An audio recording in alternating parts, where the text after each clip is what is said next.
तर ते माझ्या हातात जेव्हा पत्र पडलं तेव्हा मला मोठं गमतीचं वाटलं की it's a cutting edge advances.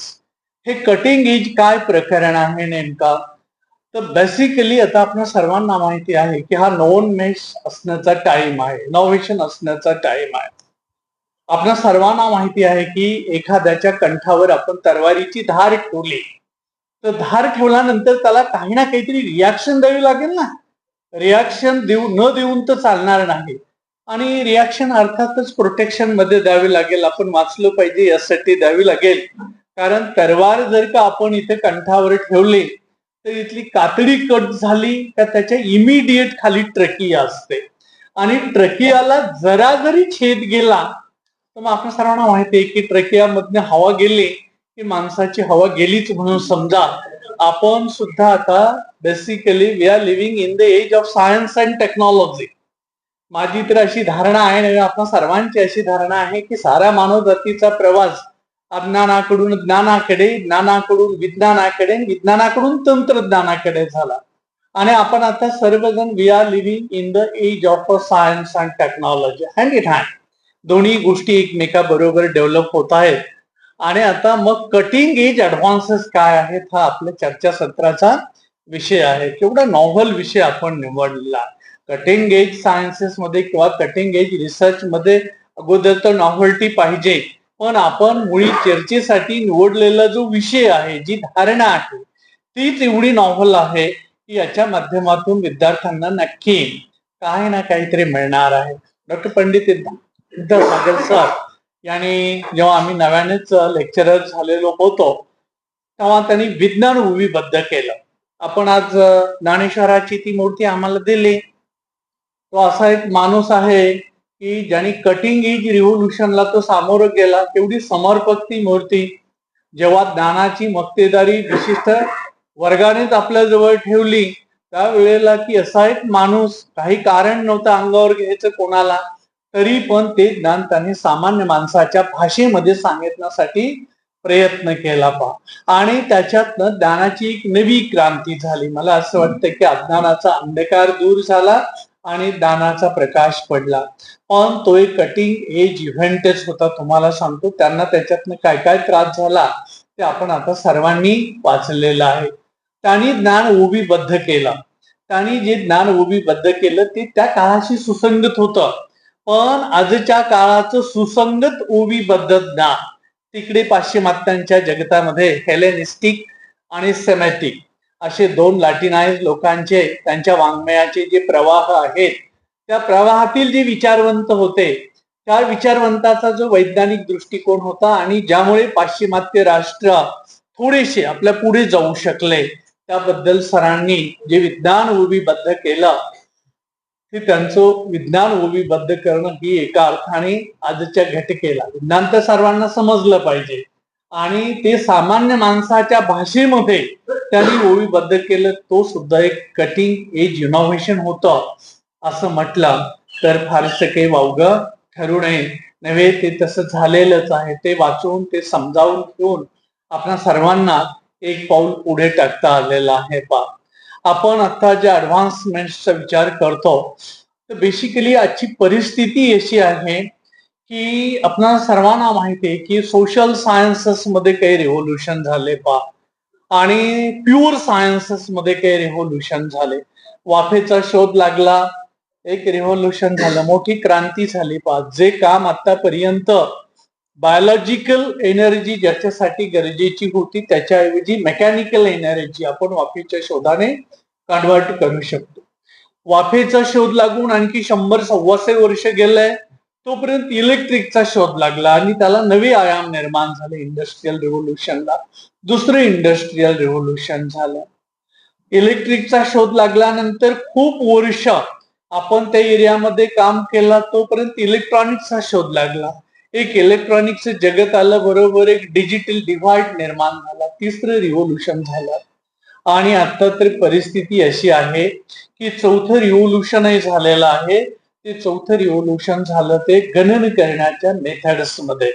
माणसाच्या गणन करण्याच्या मोजमाप करण्याच्या मोजणीच्या क्षमतेला काही मर्यादा आहेत आणि मग अमर्यादपणे मोजायचं असाल तर त्याला आपण, मला असं वाटतं की 1963 नंतर जे संगणक आलं, ते नुसतं गणक नाही, संगणक संयुक्त, तुम्हाला सांगतो की त्याची क्षमता माणसापेक्षा खूप जास्त आहे. P2 सिरीजचे आलेले संगणक असतील, P3 सिरीजचे आलेले संगणक असतील, P4 सिरीजचे आलेले संगणक असतील 80च्या दशकामधले, हे सारे संगणक म्हणजे त्या त्या वेळेला विज्ञानामध्ये जे काही बदल होत होते, विशेषतः फिजिकल सायन्सेस मध्ये जे काही बदल होत होते, आयसी मध्ये, इंटिग्रेटेड सर्किट्स मध्ये काय बदल होत होते, जोपर्यंत सर्किट अतिशय प्रिमिटिव्ह होते तोपर्यंत मोजमापाची क्षमता संगणकाची प्रिमिटिव्ह होती. जशी जशी सर्किट्स ही लेअर्ड आणि कॉम्प्लिकेटेड होत गेलं, तसे तसे संगणकाचे मोजमाप करण्याची क्षमता जी आहे ती अधिक कॉम्प्लेक्स होत होत गेले. आणि आपण, एक वेळ अशी आली की सुरुवातीला म्हणजे आपण जर बघितलं की व्हॅक्युम ट्यूब्स पासून आतापर्यंतच्या प्रवासामध्ये, म्हणजे आम्ही जेव्हा सुरुवातीचं संगणक स्टॅटिस्टिक्स डिपार्टमेंटला बघितले, त्यांना दिलेले कॅल्क्युलेटर, तर असं वाटायचं की इट्स समथिंग डिफरंट. मी जॉबला लागलो तेव्हा काही महाविद्यालयामध्ये संगणक नव्हतं. म्हणजे मी नोकरीला लागल्यानंतर जगात संगणक होते, विद्यापीठात होतं, पण माझ्या महाविद्यालयामध्ये संगणक नव्हतं.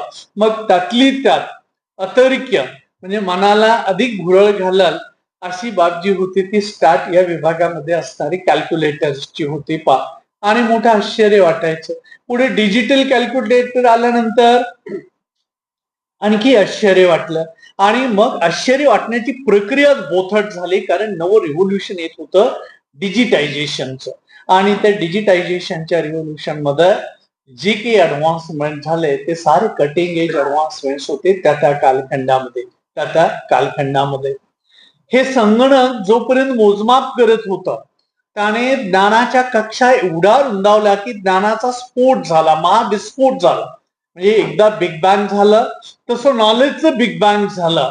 आणि मग आता सकाळीच आम्ही आणि सर दोघांनी एकमुखाने सांगितलं की आता काही कुणी म्हणण्याचं कारण नाही, मी खेड्यावर आहे का शहरावर आहे, तुम्ही पृथ्वीवर या पोल पासून त्या पोल पर्यंत कुठेही असले आणि तिथे जर का बँडविड्थ असली किंवा कनेक्टिव्हिटी असली तर you have a equal access. आता ऍक्सेस इक्वल नाही असं काही कोणी म्हणण्याचं काही कारण नाही. तोपर्यंत आता 5वं रिव्होल्युशन येते पहा, म्हणजे 5G 6G येईल तेव्हा येईल, 5G तर आलेलंच आहे, पण एक नवं रिव्होल्युशन येत आहे की संगणक माणसासारखं आता विचार करायला लागलं. संगणक माणसासारखंच विचार करायला लागलं. आणि एआयचं गेल्या 2-3 वर्षापासून हा आता एक परवलीचा शब्द आहे की आर्टिफिशियल इंटेलिजन्स. भलेही आज ते एआय थोडस प्रिमिटिव्ह फेज मध्ये असेल, पण या बाळाच्या अंगी गुण भरपूर आहेत हा. कारण बाळाचे पाय पाळण्यात दिसता म्हणतात, तसे एआयचे पाय आता पाळण्यात दिसायला लागले. आणि काय मॅजिक करू शकेल एआय हे आता आपणा सर्वांना लक्षात यायला लागलं. मला कुणीतरी एका मित्राने डिबेट मध्ये सांगितलं की मस्के सर तुम्ही हे वाचलं का, तर मी ते वाचलेलं. त्याने सांगितलं याच्यापेक्षा शंकर भाष्य नावाचं गीतेवरचं आणखी एक प्रहसन आहे, ते पण वाचा तुम्ही. आणि मी अनेक दिवस शोधत होतो की ते कुठं आहे. मला काही ते मिळत नव्हतं मार्केटमध्ये. माझ्या एकाच क्लर्कने मला सांगितलं की सर मी देऊ का तुम्हाला ते शोधून, तर दे बाबा म्हटलं. आता तो माझ्यापेक्षा ह्याच्यात कटिंग एज कॉम्पिटिशन मध्ये पुढे आहे. आणि मला ते शंकर भाष्य त्यांनी 10 मिनिटाच्या आत डाउनलोड पण करून दिलं, त्याची प्रत पण काढून आणली. आणि मला ते वाचायला मिळाल्यानंतर मी अचंबित झालो की एक वेळ होती ड्युरिंग माय अर्ली डेज की रेफरन्सेस मिळवायचे म्हटल्यानंतर, आपण पत्र लिहिल्यानंतर ते रेफरन्सेस किती दिवसांनी येतील कुणी इमॅजिन पण करू शकत नव्हतं, सांगू शकत नव्हतं. आजचा माझा एक असिस्टंट, एक क्लर्क की ज्या सहकार्याने मला ते 5 मिनिटांमध्ये उपलब्ध करून दिलं, त्याने तेवढंच उपलब्ध नाही करून दिलं, एआयने त्याला आणखी सांगितलं की जी माणसं शंकर भाष्य वाचतात ते शंकराचार्याचं सौंदर्य लहरी सुद्धा वाचायला मागतात. आणि मग त्याने ते पण मला डाउनलोड करून माझ्याकडे उपलब्ध करून दिलं. क्षणभर का होत नाही, पण मी अचंबित झालो या नवोन्मेषाने. हे जे इनोव्हेशन आहे त्याने मी आश्चर्यचकित झालो की खरोखरच ज्या ऍडव्हान्समेंट्स येत आहेत त्या कटिंग एज आहेत. मला मोठं खजील झाल्यासारखं झालं की हे मला करता आलं असतं तर त्याच्या समोर माझं अज्ञान दिसलं नसतं. मला ते न करता आल्यामुळं आता पहा परिस्थिती कशी आहे. ही बिईंग इन अ क्लरिक, तर त्यालाही प्रश्न आणि मलाही प्रश्न. आता त्याला जे स्किल आहे ते मला नाही, म्हणून मी त्याच्या समोर अज्ञानीच आहे. आणि मी जे वाचणार आहे ते समजण्याचं स्किल त्याला नाही, म्हणून त्याला मी काही अज्ञानी म्हणत नाही. मी म्हणत नाही, पण ते त्याला परसिव्ह झालं. मीच त्याला सांगितलं की असू देत म्हटलं की तू आता खूप तज्ञ झाला वगैरे वगैरे. त्याने सांगितलं की सर ह्याचं काही घेऊन बसले तुम्ही, ते समजलं तर मी तज्ञ, ज्याला समजतो ते तज्ञ. पण माझ्या मनाने मात्र माझ्या मनाला आता नक्की समजावलं की हे पराभूत होण्याचं लक्षण आहे. आपण जर सायन्स अँड टेक्नॉलॉजी मध्ये ज्या नव्या घटना आपल्या अवतीभोवती घडतायत त्या जर आपण समजावून घेतल्या नाही तर नक्कीच मला असं वाटतं आपण कालबाह्य ठरू, भोवऱ्याच्या बाहेर पडू आणि पेरीफेरीवर फेकले जाऊ. एआय येतं तोपर्यंत एआय आता बाळसं धरायला लागले, सुदृढ व्हायला लागलाय. पहा एआयनी त्याच्याबरोबर मशीन लर्निंग पण बरोबर घेतलं आणि त्यांनी सांगितलं की मी तर चालेलच, मी सध्या जरी रांगल्यासारखा दिसतो तरी मी नक्की चालेल, पण जर तुझी ताकद मिळाली तर मी आत्ताच पळायला सुरुवात करेन. मशीन लर्निंग आला तोपर्यंत डीप लेयर्स पण आला की ते अधिक कॉम्प्लेक्स. ती आयडिया मात्र त्यांनी बायोलॉजी मधनं घेतली.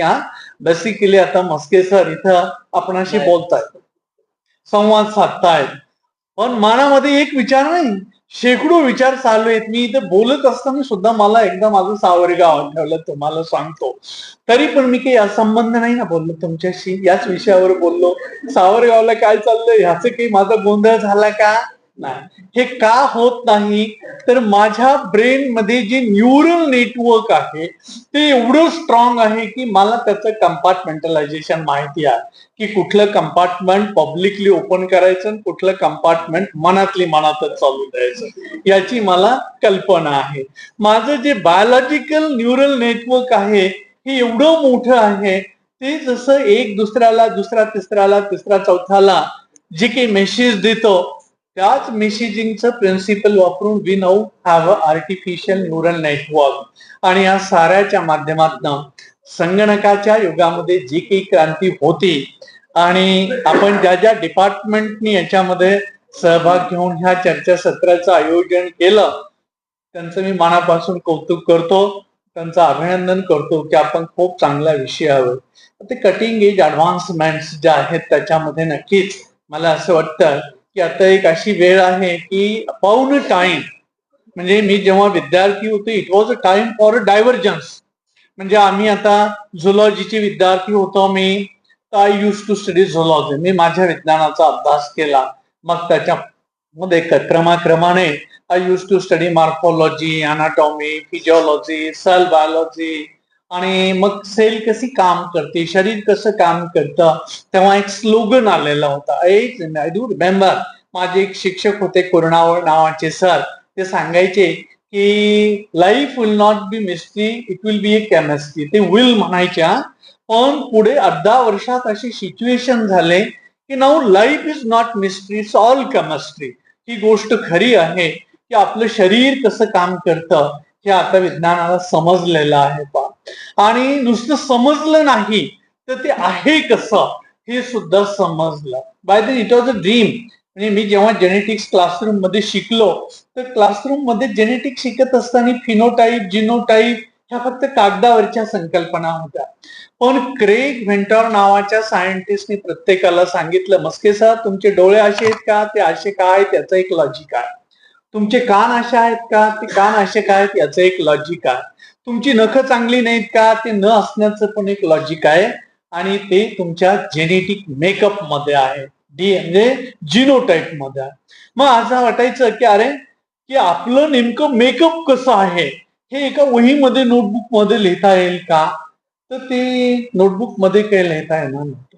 फॉर्च्युनेटली एकही बायोलॉजीचं बॅकग्राऊंड नसलेले 4 माणसं होते की ज्यांनी त्याची भाषा शोधून काढली त्या कालखंडामध्ये. त्याच्या अगोदरही शोधलेली होती पण तेव्हा नवे आयाम येत होते. एक ज्यांची स्वतःची लॅबोरेटरी होती ते प्रोफेसर विल्किन्सन नावाचे. दुसरं आहे की जे फिजिक्स मध्ये तेव्हा एक्सरे क्रिस्टलोग्राफी नावाचं जे टेक्निक आता डेव्हलप होत होतं, त्याच्यामध्ये ज्याने ते एक्सरे काढलेले होते क्रिस्टलोग्राफी टेक्निकने, त्या रोझलिंड फ्रँकलिन नावाच्या दुसरा सायंटिस्ट, आणि तिसरी दोन्ही माणसं एक फिजिक्स आणि एक केमिस्ट्री मध्ये होते, वॅटसन आणि क्रिक. आणि त्यांनी जो काही शोध लावला डीएनएचा मॉलिक्युलचा किंवा डबल हेलेक्सचा, की हा डीएनएचा मॉलिक्युल नेमका असता तरी कसा, आणि तो आल्यानंतर आश्चर्य, मी विद्यार्थी होतो तोपर्यंतच हा आशावाद निर्माण झाला होता की होय आता आपण कसे आहोत याचे कॅरेक्टरायझेशन लिहिता येईल, आणि ते कॅरेक्टरायझेशन जेव्हा प्रत्यक्ष लिहिण्यासाठी घेतलं जाईल तेव्हा ते कसं असेल. तर एक चित्र निर्माण केलं की supposing we will decipher the same on a notebook. मी पेपरवर लिहिलं तर ते पेपर इतके होते की सारे पेपर जर आपण एकासमोर एक ठेवले तर पृथ्वीला अख्खी एक चक्कर होईल एवढं ते डॉक्युमेंट होऊन जाईल. पण संगणकाच्या सॉफ्टवेअरने क्रेग व्हेंटर यांनी जेव्हा ह्युमन जिनोम डेसिफर केला किंवा तो वाचला, तर त्याच्यानंतर आता एक मला असं वाटतं की तो 1 GB सुद्धा डाटा नाहीये टोटल डाटा, आणि त्याच्या माध्यमातून आता आपल्याला जेनेटिक मेकअप कसा आहे ते माहिती आहे. व्हेरी रिसेंटली मी आता माझे शुगरचं जे की मेटाबॉलिझम आहे, म्हणजे साखर माझ्या अंगाला लागली पाहिजे तर ती माझ्या अंगाला लागत नाही, ती माझ्या मागेच लागली आता. म्हणजे कधी अपडाऊन असं तिचा खेळ चाललेला आहे. तर मी म्हटलं अरे शुगरवर नियंत्रण करणारा असेल ना कोणीतरी, तर आहे ना माझ्या शरीरामध्ये एक जीन आहे, आणि त्या जीनच्या माध्यमातून शुगरला नियंत्रण ठेवणारं जे प्रोटीनचं मॉलिक्युल आहे त्याचं नाव आहे इन्सुलिन. ते इन्सुलिनचं स्ट्रक्चर कसं आहे, तर आपण आपले केस जागेवर राहावं म्हणून त्याला हेअर पिन लावतो, तिला एकच लूप असतो. तर याला 2.5 लूप आहे. समजा की हा असा एक लूप आहे, पुन्हा असा एक लूप आहे आणि असा अर्धा लूप आहे, असं ते स्ट्रक्चर आहे. आता या स्ट्रक्चर मध्ये एक कंडिशन अशी आहे, पाटील सर त्याच्याबद्दल अधिकारवाणीने सांगू शकतील, की जिथे सल्फर आणि सल्फर यांच्यामध्ये वीक इंटरॅक्शन आहे, आणि त्या वीक इंटरॅक्शनच्या ठिकाणी म्हणजे सारे सांगू शकाल आपण, ती वीक इंटरॅक्शन जशी जशी कमी होईल किंवा त्याच्यावरचा जो फोर्स आहे किंवा जे काही अडॅजिव्ह त्याचे कॉम्पोनंट्स असतील ते जसे जसे डिफेक्टिव्ह होतील तशी माझी ही हेअर पिन असं तिचं तोंड जे आहे ते मोठं झालं, आणि मग तिच्यामध्ये आता ग्लुकोजचा मॉलिक्युल सटकन निसटतो, त्याचं मेटाबॉलिझम होत नाही, and accordingly I am declared a diabetic person. आता मग काही मी डायबिटिकच राहायचं का, याच्यावर नको काही काही उपाय शोधायला. तर काय उपाय शोधता येते, तर तुम्हाला सांगतो की इन प्रिमेटिव्ह सायन्स सर्वांना माहिती झालं, जर हे पॅनक्रियामध्ये होत असेल तर माणसाला ऍसिड हायड्रोलिसिसची माहिती असून सुद्धा आपण काहीही खाल्लं तर पोटामध्ये त्याचं पचन होतं, त्याचं हायड्रोलिसिस होतं. तरी पण माणसं सुरुवातीला डुकराची घोड्याची पॅनक्रिया खाऊन पाहायचे. आपले पुण्यातला एक पेशवा, अतिशय बुद्धिमान पेशवा, पेशव्यांच्या मध्ये त्यातली त्यात बुद्धिमान पेशवा तोच होता नानासाहेब. तर ते त्यांना सजेस्ट केलेलं होतं, पण नाही काय क्युअर झाले. कारण का, तर त्यांनी ते औषध पाणी केलं पण ते पोटापर्यंत जात होतं, पोटातनं ऍब्सॉर्ब होण्यापर्यंत ते जातच नव्हतं आणि काही फायदा झाला नाही. पण पुढे बायोलॉजी मध्ये जे ऍडव्हान्समेंट झाले, केमिकल सायन्स मध्ये जे ऍडव्हान्समेंट झाले, आता तर आपण नॅनो टेक्नॉलॉजी बद्दल बोलतो आहे. मी मुद्दाम विद्यार्थ्यांच्या माहितीसाठी सांगतो की मला ते कळायचंच नाही नॅनो म्हणजे किती. ते मीटरला एकदा हजाराने भागलं की मग 1 मिलीमीटर होत, मिलीमीटरला पुन्हा एकदा 1000 तुकडे केले त्याचे किंवा हजाराने भागलं की त्याचा मायक्रोमीटर होतो, आणि मायक्रोमीटरला सुद्धा 1000 भागायचं मग त्याचा 1 नॅनोमीटर होतो. आता माझ्या बुद्धीला तर म्हणजे तेवढा अवकाश नाही की नॅनोमीटर म्हणजे किती छोटं असाल. तर या नॅनोमीटर मध्ये काय असेल नेमकं, तर मी पाटील सर बऱ्याच वेळेला प्रवासात बरोबर असतो की वी अग्री की 1 नॅनोमीटर ते 10 नॅनोमीटर हे सब्जेक्ट मॅटर आहे ते केमिस्ट्रीचं. त्याच्यामध्ये ॲटम मॉलिक्युल ह्याचे आपण अभ्यास करतो साधारणपणे. 10 नॅनोमीटर टू 100 नॅनोमीटर हे कार्बनचा मॅक्रो मॉलिक्युल आहे, ज्याला आपण व्हायरस असं म्हणतो. 100 नॅनोमीटर टू 1000 नॅनोमीटर म्हणजे 1 मायक्रोमीटर इथपर्यंत बॅक्टेरियाचा प्रांत आहे. सारा बॅक्टेरिया 1 मायक्रोमीटर पेक्षा साईजने छोटा आहे. 1 मायक्रोमीटर टू 10 मायक्रोमीटर माझा नंबर आहे. माझी वेळ आलेली आहे.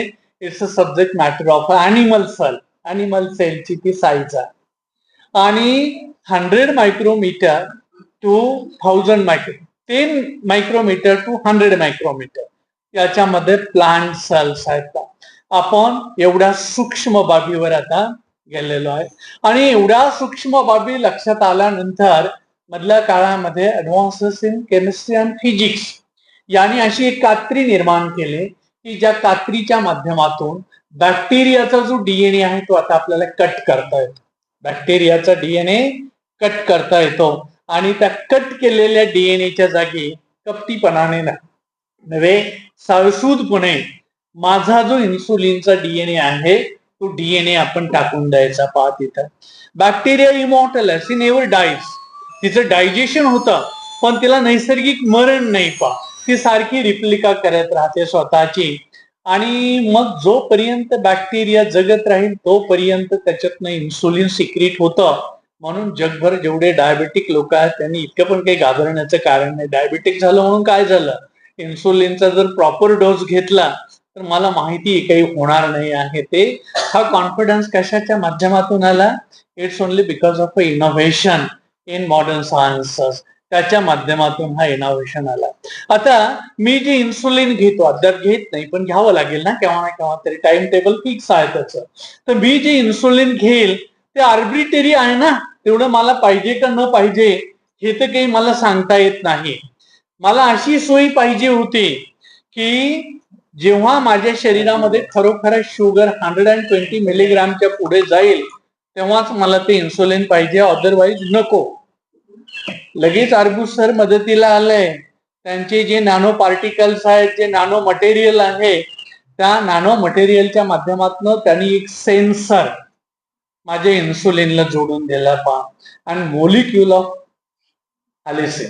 आता मॉडर्न टेक्नॉलॉजीमध्ये जे इन्सुलिन येणार आहे ते इन्सुलिनचं इंजेक्शन आपण घेतल्यानंतर नॅनो पार्टिकल्सच्या माध्यमातून ओनली देन अँड देन जे सेन्सर ते बसवणार आहेत शरीरातली शुगर 120 मिलीग्राम याच्यापेक्षा जास्त झाली तरच त्याच्यातनं ते इन्सुलिन रिलीज होईल. Only then and then. कारण ते रिस्पॉन्सिव्ह कशाला आहे? कॉन्सन्ट्रेशन ऑफ ब्लड शुगरला ते रिस्पॉन्सिव्ह आहे.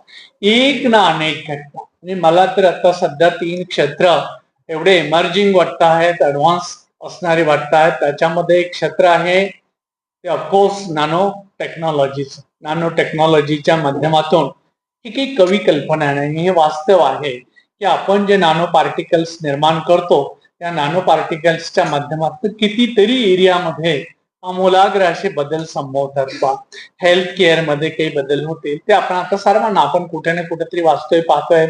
पण मॅजिक थिंग मी फॅब्रिक सायन्सवर काही वाचत होतो तर तिकडे काय चाललेलं आहे ते मी आपल्याला मुद्दाम सांगतो. पहा की वस्त्रोद्योगामध्ये किंवा फॅब्रिक सायन्स मध्ये आपण आता आपली जी ओरिजिनल फायबर्स होते, may it be a plant fibres or may it be a animal fibres, दोन्ही सोर्स मधनं येणारे किंवा सिंथेटिक फायबर्स आहेत. पहा नायलॉन सारखे फायबर्स आहेत, टेरेलिन सारखे फायबर्स आहेत. या फायबर्सला आपण नॅनो पार्टिकल्स जे आहेत किंवा नॅनो ट्यूब्स जे आहेत याचे कव्हरिंग जर लावले तर काय काय होईल ते मी सांगतो तुम्हाला. सर्वांना माहिती आहे पोल्युशनचा काय प्रॉब्लेम आहे. पोल्युशनचे अनेक वेगवेगळे मुद्दे आहेत पण मला असं वाटतं की मेजर कॉम्पोनंट जर काही असतील तर ते एक आहे साबण आणि दुसरं आहे फर्टिलायझर. आता हे साबण आणि फर्टिलायझर मध्ये माझं लक्ष गेलं तर साबणाकडे. आपल्या शहराच्या भोवती साऱ्या नद्यांचं गटर का झालं तर त्याच्यामध्ये एक वेळेला सिवेज असतं तर ही परिस्थिती निर्माण झाली नसती. पण जे सोप्स आणि डिटर्जंट्स आपण त्याच्यामध्ये सोडले, एकदा पुण्याला तुम्ही संभाजी पुलावर जाऊन उभा राहा आणि तिथनं नदीतनं खालनं काय वाहतं ते पहा, मग आपल्या लक्षात येईल की तिथल्या बायोडायव्हर्सिटीला काय झालेलं आहे ते. आपण नॅनो पार्टिकलच्या माध्यमातून जो फायबर आता विविंगसाठी घेऊ, एक तर तो स्ट्रेचेबल असेल, त्याची ड्युरेबिलिटी असेल, त्याची स्ट्रेंथ चांगली असेल आणि ऍट द सेम टाइम तो डस्ट रिपेलंट असेल. म्हणजे तो डस्ट स्वतःवर बसूच देणार नाही, तो ओडर रिपेलंट असेल. मग जर असा एवढा समृद्ध फायबर निर्माण केला तर आपोआपच मला असं वाटतं सोपच्या माध्यमातून जे की पोल्युशन होतं ते कमी कमी होत जाईल. हेल्थ सायन्सेस मध्ये आतापर्यंत आपण जे ड्रग घेतो तर हे ड्रग आपण एका अर्थाने त्याचं रॅशनल जे आहे, जिथे कुठं दुखत असेल तिथे चढ जाऊन ते काम करेल असं आहे. पण त्या रॅशनल वर काम करून चालणार नाही. आपण नॅनो सेन्सर्सच्या माध्यमातून अशी ड्रग डिलिव्हरी करतो आहे की मस्के सरांना आता गालावरच एक डास चावला आणि त्यांना बरोबर तिथेच आता आग तर होणार ना इन्फ्लेमेशन झाल्यानंतर. तर आता ही आग झाली तर अस्वस्थ होतील ना, बोलताना सारख्या गाल खाजवतील. बरं आहे का, शिवाय मुलींना वाटेल मी विसरलो का काय, तर विसरण्याची शक्यता कमी. मी गाल खाजवतो याचं कारण माझ्या गालावर जी आग होती ते. तर मग आता मला अनाल्जेसिक पाहिजे, माझ्या या पेन्स कमी करणारे ड्रग पाहिजे, पण ते शरीरभर नाही हा, जिथे आग होती तेवढंच. मला जे ड्रग द्यायचं आहे त्या ड्रग मध्ये असे सेन्सर्स हवे आहेत थर्मो रिसेप्टिव्ह, की इथे टेम्परेचर वाढलेलं आहे, माझं बॉडी टेम्परेचर माहिती आहे आपल्याला की 98 डिग्री फॅरनहीट, पण 98च्या ऐवजी 99 जरी झाला तरी थर्मो रिसेप्टिव्ह नॅनो पार्टिकल्स जे आहेत ते बरोबर ते बाजूला होतील आणि तिथे टार्गेटला ड्रग डिलिव्हरी होईल संपूर्ण शरीरभर. मॅजिक थिंग आहे. आपल्या अवतीभोवती घडणाऱ्या ज्या घटना आहेत त्या खरोखरच मॅजिकल आहेत. आपण नॅनो टेक्नॉलॉजीच्या माध्यमातून ज्या काही बाबी करू शकू ते आता कटिंग एज इनोव्हेशन्स आहेत. त्याकडे आपण सर्वांनी लक्ष दिलं पाहिजे, आपण कुठल्याही विषयाचे विद्यार्थी असलो तर. दुसरी महत्वाची बाब आहे की बायोटेक्नॉलॉजीमध्ये नॅनो टेक्नॉलॉजीमध्ये जशा काही बाबी होतात तसे काही जेनेटिक इंजिनिअरिंग मध्ये पण होतात. मी तरी इन्सुलिन बद्दल सांगितलं. खरी माझी डिमांड अशी आहे की माझा इन्सुलिनचा जो मॉलिक्यूल आहे त्यालाच इंजिनियर करणं, तो झालाय डिफेक्टिव्ह हे खरं आहे, पण माणसाची भूक थांबत नाही. मला असं वाटतं की आता तो जिथे आहे तिथे आपल्याला त्याचं इंजिनिअरिंग करता येईल का, बायोटिक इंजिनिअरिंग करता येईल का, आणि तीही दृष्टीपथात आहे. अशक्य काही नाही का. जर आपण आतापर्यंत माहिती होतं सरांनी ज्या विज्ञानाच्या ओळी लिहिल्या तर त्याच्यात माणसाची महत्ता म्हणजे नक्कीच गायलेली आहे. आणि हळूहळू माणूस पुढे आला आणि मग अल्मायटी किंवा सर्व शक्तिमान जी कुणी ताकद होती ती हळूहळू पडद्याआड गेली. मी मागे गेले असं म्हणणार नाही, ती आहे तिथेच आहे, पण तिचं महत्व कमी होऊन माणसाचं सुद्धा महत्व दृश्यमान झालं. माझी एक विनंती आहे तुम्हाला की माणसाला देव करण्याच्या भानगडीत पडण्यापेक्षा आपण देवालाच एकदा माणसामध्ये आणू. देवाला माणसामध्ये आणलं की मग त्याच्या ज्या क्षमता आहेत त्या नव्याने आपल्याला इव्हॅल्युएट करता येते. आणि लिहिला तर मुळात माणसाच्या क्षमताच एवढ्या अफाट आहेत की काही झालं की हे परमेश्वर तर माणूस सांगायचा नाही, हे माणसाने केलं, हे माणसाने केलं, हे माणसाने केलं. माझ्यासारखा एक माणूस होता, तो म्हटला अहो सारं माणसाने केलं, पण मूल जन्माला येते त्याच्यामध्ये तर परमेश्वराचा रोल आहे ना. अजून असं तर घडत नाही ना की तुम्ही लॅबोरेटरीमध्ये मूल जन्माला आणला तिथे मात्र निरुत्तर व्हावं लागलं. आपण अजून काही डीएनए इंजिनियर केलेला नाही, हे लिमिटेशन्स आहे पा. पण क्रेग म्हणजे तुम्हाला सांगतो की पुढे चालून ते क्रेग हिंटॉर नावाचे जे सायंटिस्ट आहेत त्यांच्या प्रोजेक्टमध्ये डॉलीचा जन्म झाला. आता नर आणि मादी असण्याची काही गरज नाही पा, ज्याला त्याला ज्याचा त्याचा क्लोन करता येईल. आणि ते केल्यानंतर मग परमेश्वराचा रोल आणखी अर्ध्यावरच आला. आता त्याला रोलच नाही राहिला, म्हणजे आशीर्वाद नको, काही नको, काही नको. आपल्या शरीरातली पेशी काढायची, ती तिच्या जागेवर सर्व शक्तिमान आहे आणि त्या सर्व शक्तिमान पेशीला येथे सर बसलेलंच आहे. तिची जी बायो पोटेन्शियल आहे, जेवढं पोटेन्शियलनी त्याला इलेक्ट्रिसिटी पाहिजे किंवा त्याला प्रिकर्सर्स पाहिजे तेवढे दिले का ती डॉली जन्माला आली. वन थिंग अनफॉर्च्युनेट, मस्के सरांना पण स्वप्न पडलं की आपला एक क्लोन करून घ्यायचा, पण मस्के सरांनी आजचा जो क्लोन केला तर मी आता 63 वर्षाचा आहे, माझा क्लोन जन्माला येताना 63 वर्षाचा आहे, तो प्रॉब्लेम आहे. नाही तर येऊन मी नादी लागलो असतो की माझा क्लोन कोणी करतोय का, कोणी करतोय का. माणसाचं मन मोठे विचित्र असतं. बट सम अदर टाइम मी नाही केला तरी अजून 2-3 पिढ्याने होणारच नाही याची काही गॅरंटी देता येणार नाही. जेनेटिक इंजिनिअरिंग मध्ये मोठा प्रश्न आहे तो एनर्जीचा. या कॉन्फरन्समध्ये एनर्जीवर कोणी ना कोणीतरी व्याख्याता नक्कीच असणार आहे. माणसं सुखी करायची म्हणजे नेमकं काय करायचं, तर तुम्हाला सांगतो जगामध्ये एखादा माणूस श्रीमंत का गरीब याच्या मोजमापाचे जे अनेक परिमाण आहेत त्याच्यामध्ये आहे की एनर्जी, एखादा माणूस किती एनर्जी हे करतो. इथे बसलेले सारे अधर्वी जे आहेत त्यांना माहिती आहे की either type of energy can be converted into either type of energy.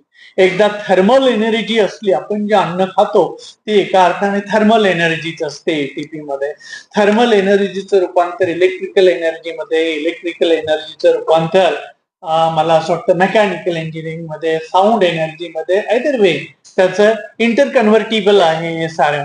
आणि मग असं लक्षात आलं की हे जर इंटर कन्व्हर्टिबल आहे तर आपण स्टार्चला काडी लावायची नाही. मी सांगितलं हायपोथेटिकल, स्टार्चला जर जाळलं, मी काडी लावण्यापेक्षा जाळलं असं म्हणतो, तर त्याच्यातनं थर्मल एनर्जी निर्माण होईल ना. तर मुळात स्टार्च निर्माणच कशी होती, तर कार्बन डायऑक्साईडची काही कमी नाही, हवेची काही म्हणजे पाण्याची काही कमी नाही, सूर्यप्रकाशाची काही कमी नाही. फक्त एक बाब, या तिघांना एकत्र आणणारा एक मॉलिक्यूल आहे की ज्याचं नाव आहे क्लोरोफिल. हा क्लोरोफिल जर का आपणाला मिळाला ना तर त्या अल्लाउद्दीनच्या देवासारखं मला असं वाटतं की क्लोरोफिलची फॅक्टरीज निर्माण म्हणजे स्टार्चची फॅक्टरीज निर्माण करता येईल. आता हा क्लोरोफिलचा जो मॉलिक्यूल आहे, जर आपण एवढा बाबीचा आर्टिफिशियल निर्माण केला, म्हणजे केमिकल अनालॉग तर केव्हाच निर्माण केलेले आहेत आपण, पण आता आर्टिफिशियल मेमरी, इंटेलेक्ट निर्माण केलेला आहे. तर मग आता आर्टिफिशियल क्लोरोफिलचा पिगमेंट कधी ना कधीतरी मला असं वाटतं नोबेलही त्याची वाट पाहत असेल, तोही नोबेलची वाट पाहत असेल, पण होईल केव्हा ना केव्हा तरी. आता एकदा ते झाल्यानंतर हे कसं करायचं, तर मी म्हणतो ते होईल तेव्हा होईल.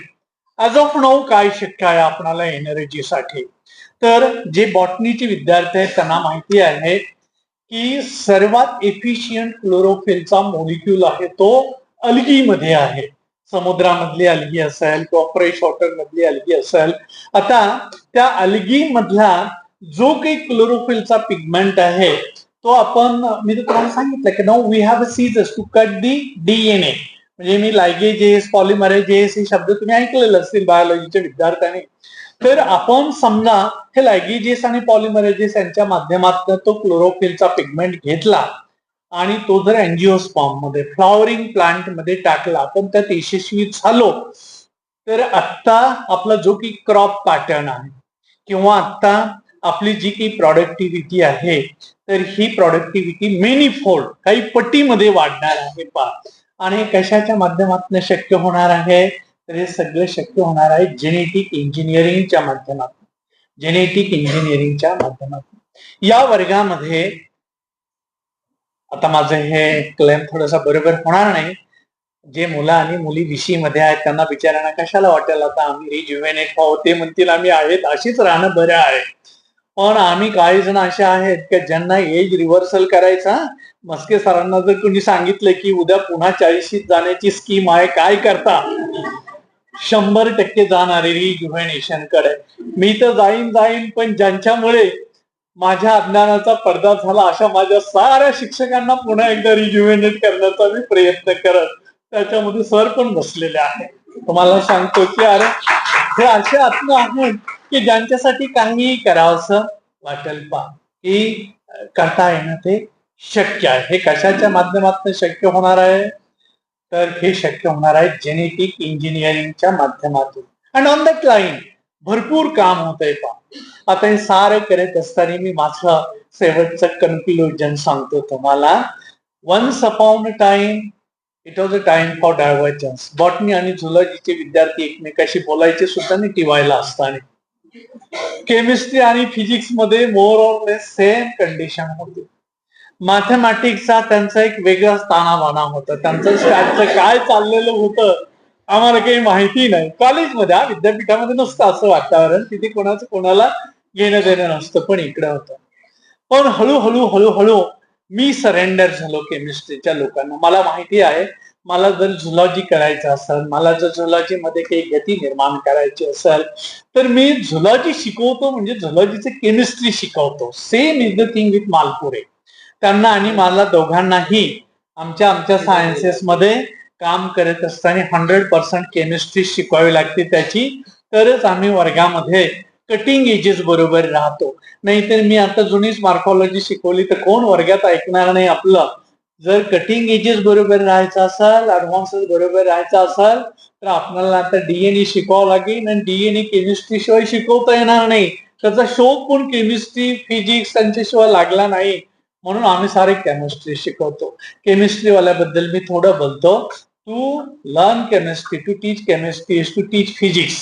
म्हणजे त्यांना फिजिक्स मधले सारे रूल्स उभे करावे लागतात. केमिस्ट्री मधले सारे ऍटम, सारे मॉलिक्युल ते कधीच डिसओबे करत नाहीत पा. रेडिओ ऍक्टिव्ह सुद्धा डिसओबे करत नाहीत पा. म्हणजे की तुम्हाला सांगतो की त्यांची भली रेडिओ ऍक्टिव्हिटी इलेक्ट्रॉन बेताल आहेत त्यांचे, पण ते सुद्धा फिजिक्सच्या तालावरच नसतात पा. फिजिक्स समजावून घ्यायचं का, मला एफवायला होतं फिजिक्स पहा, तर त्या फिजिक्स मध्ये डी बाय डी नावाचा एक कन्सेप्ट होता. तर ते आम्ही एकदा आमचे तेव्हा सरोदे सर या महाविद्यालयात खूप वर्ष होते, त्याने विचारले की सर हे डी का डेल्टा काय आहे. त्याने सांगितलं की in a way it is insignificant. तर आम्ही आता तेव्हा विद्यार्थीच होतो. म्हटलं इनसिग्निफिकंट म्हणजे किती इनसिग्निफिकंट. तर ते म्हटलं delta by delta means very insignificant, very insignificant. तर मग आम्हीच म्हटलं शेवटी सर जाऊ द्या आता देव सोडून आपण, इट इज इनसिग्निफिकंट ऑफ इनसिग्निफिकंट. पण ते किती मॅटर करतं ते आपण सरांना विचारायला. तर ते डी बाय डी समजलं नाही का मग फिजिक्स मध्ये काहीतरी न्यूनत्व राहतं. आणि ते समजण्यासाठी जे लॉजिक लागतं it comes by mathematics. Mathematics it comes by logic, logic maths. आणि लॉजिक जे आहे ते माणसाच्या मनाचा खेळ आहे पा. आणि माणसाचं मन तर केवढं चंचल आहे. माणसाच्या मनाचं म्हणजे जे नॅचरल म्हणजे न्यूरल नेटवर्क आहे त्याच्यातला काही टक्के, काही भागच आर्टिफिशियल न्यूरल नेटवर्क मध्ये आल्याबरोबर जी क्रांती आपल्याला दिसते, जे ऍडव्हान्समेंट आपल्याला दिसतात, याने आपण आता सर्वजण अचंबित आहोत. एका वेळेला जे डायव्हर्जंट होतं, now it's a time for a convergence. Convergence time for a multidisciplinarity. New education policy मध्ये आपण सर्वांनी आता मल्टी डिसिप्लिनरी बहुशाखीय शिक्षण घेण्यासाठी आपण सज्ज झालेलो आहोत. आणि ही मल्टी डिसिप्लिनॅरिटी मी जेव्हा सरांच्याकडं, मला असं वाटतं 93-94, मला नक्की वर्ष आठवत नाही, तेव्हा त्यांनी जे शिकवलं होतं आम्हाला रिफ्रेशर कोर्स मध्ये, तोपर्यंत मी फिजिक्सचं कधी काही वाचेल असं I never thought of it. मला आज संधी मिळाली त्यांच्या बरोबर स्टेज शेअर करण्याची. तर आता जे एवढं कंठारावाने सांगितलं जातं, जाहिरात केली जाते, ते प्रॅक्टिकल मध्ये डॉक्टर पंडित विद्यासागर सर यांनी तेव्हा आम्हाला रिफ्रेशर कोर्स मध्ये शिकवलं की ह्या ज्या ज्ञानाच्या आपण कंपार्टमेंट्स केला, त्या साऱ्या कंपार्टमेंट्स एकदा निखळून पडू देत, एकदा बाजूला होऊ देत. आणि त्याच्यामधनं आता सारी विज्ञानं जी आहेत, ते बायोलॉजिकल सायन्सेस असतील, ते केमिकल सायन्सेस असतील, ते फिजिकल सायन्सेस असतील, ते सोशल सायन्सेस असतील. सोशल सायन्सेस मध्ये सुद्धा जर तुम्हाला ह्युमन बिहेवियर समजावून घ्यायचं असेल तर तुम्हाला जी काही भौतिक विज्ञानं आहेत, या भौतिक विज्ञानांच्या काही कसोट्या लावाव्या लागतील. ओनली देन अँड देन आपणाला ते नीट समजावून घ्यावे लागतील. आता येथे मराठीच्या मॅडम आहेत म्हणून मुद्दाम सांगतो, माझा आता आग्रह राहिला की मराठीची कादंबरी जागतिक दर्जाची झाली पाहिजे. कथा, कादंबरी, काव्य काही पण, पण ती का होत नाही तर आपल्या रोजच्या जीवनामध्ये आपण भौतिक विज्ञानांची जेवढी हेळसांड केलेली आहे, त्याच्याकडे जेवढं दुर्लक्ष केलेलं आहे, त्याच्यामुळे ती विचार जगाच्या वाङ्मयामध्ये येतो, पण आपल्या वाङ्मयामध्ये मात्र तो अद्यापर्यंत आपण बुजू शकला नाही. म्हणून या महाविद्यालयाने जे चर्चासत्र cutting edge advances in modern sciences, आणि या साऱ्या मॉडर्न सायन्सेसच्या सेंटरला आजच्या घडीला उभा आहे ते कॉम्प्युटर सायन्स, संगणक विज्ञान. आणि मग मी माझ्या पुरतं सांगेल की आता बायोलॉजी ही बायोलॉजी राहिलेलं नाही का, biology in the age of computer science. म्हणजे संगणक विज्ञानाच्या नजरेत बायोलॉजी कसं दिसतं. म्हणून मी आता विद्यार्थ्यांना म्हणतो, now biology became a synthetic biology, synthetic biology. आणि in a way every science has become a synthetic science. Physics plus computer, mathematics plus computer, statistics plus computer, life sciences plus computer. आपण सर्वजण हे जे काही cutting एजच्या advancement झालेल्या आहेत, याच्यातनं आपल्या सर्वांच्या मनामध्ये नवोन्मेष, काहीतरी नवं शोधण्याची आणि त्याच्या माध्यमातून माणसाचे प्रश्न सोडवण्याची, जसं की मी आपल्याला एनर्जी बद्दल सांगितलं की एक क्लोरोफिलचा पिगमेंट जर खरोखरच आपण जेनेटिकली इंजिनियर करू शकलो तर आजच्या एनर्जीच्या ज्या काही नीड्स आहेत, आपण सोलर एनर्जी आहे, टायडल एनर्जी आहे, विंड एनर्जी आहे, पण ही एनर्जी ट्रॅप करणारी जी यंत्रणा आहे त्या ट्रॅप करणाऱ्या यंत्रणेमध्ये, ते प्रिझर्व करण्याच्या यंत्रणेमध्ये मटेरियल सायन्स मध्ये भरपूर काम होते, पण त्याच्यामध्ये आपल्याला आणखी काही आयडिया सुचतात का, याचा पण विचार विद्यार्थी आणि माझे शिक्षक बंधू भगिनी नक्की करतील, यासाठी शुभेच्छा देतो. या चर्चासत्राचं उद्घाटन झालं असं औपचारिकरित्या आपण सर्वांना सांगतो आणि या महाविद्यालयाला त्या चर्चासत्राच्या आयोजनासाठी मनापासून धन्यवाद देतो, त्यांचं अभिनंदन करतो, कौतुक करतो, सांगतो. धन्यवाद.